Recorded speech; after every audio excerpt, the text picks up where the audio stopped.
All right. I didn't prepare. In a quick 2 minutes on probably the two things I feel that are the most important right now. We all know we need to fight this. We see the tyranny coming from everywhere. But how do we fight? Should we fight? My grandfather did in World War II. I couldn't be more honored coming after an Air Force veteran. Sir, thank you for your service. Thank you for my freedom. Thank all the veterans in this room for my freedom. I too am an Air Force veteran, so I'm a little biased. Please forgive me.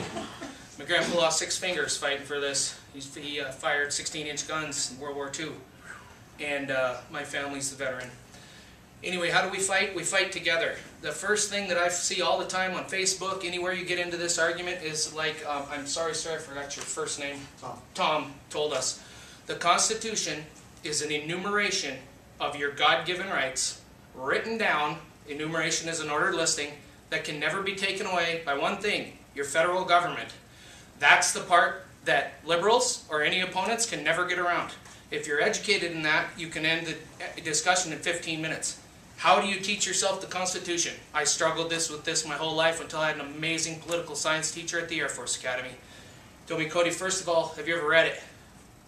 I was embarrassed to find out I hadn't. And I will bet you 90% of Americans have never read the Constitution cover to back. That could be the biggest thing to help all of us.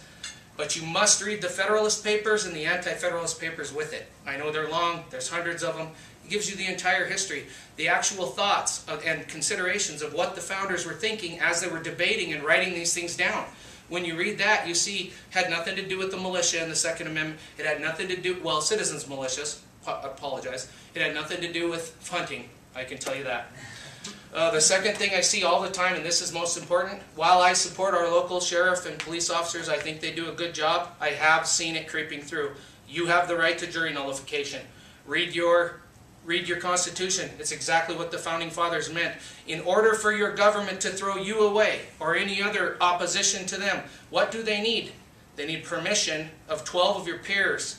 In 1903, I know I'm very short on time, we're extra lucky here in Montana. We're not one of the 6 states that have codified it into law, but in 1903, Montana Supreme Court said you have the right to